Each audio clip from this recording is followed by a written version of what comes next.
I wanted to pick your brain about the offseason.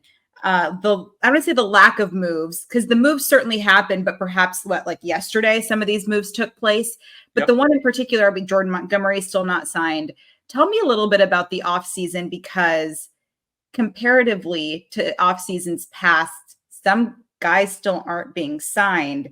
Is that a shock factor right now? Because, I mentioned Jordan Montgomery wasn't signed. Blake Snell was a last minute signee.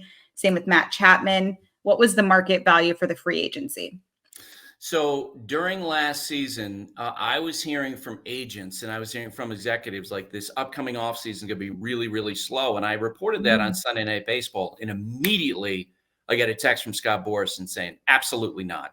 This is not going to be this way. And he was laying it out, very even-handed terms. And he said, no, this is what's going to happen. And I'm like, Scott, I'm just telling you what I'm hearing from some of your peers and from some club executives. Their sense was not only because of, as you go through the course of a labor agreement, in the middle of it, some of the spending starts to go down. There were the television concerns, and a lot of the high-end free agents, especially pitchers, had been injured.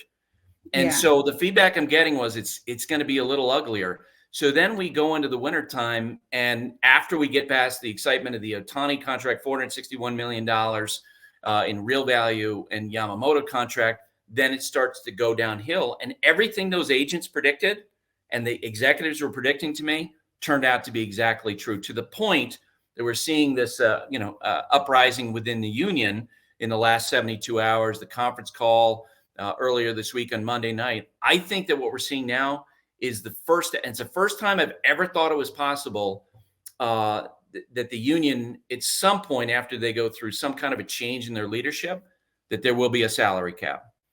Because the owners brought it to the players, the last time, and their feeling was, look, we'll give you more money to the whole of the players, but we're going to have some ceilings and some floors. And that was rejected outright by the union out of principle. And now I wonder if the middle class is rising up and saying, enough, this is bad. It's not only about, the top guys and how much they get, but it's also these veteran out. Tommy Pham, as you and I speak, he's still out there looking for a job. He had a nice season last year. They're veteran players who could be productive, getting $2-3 million.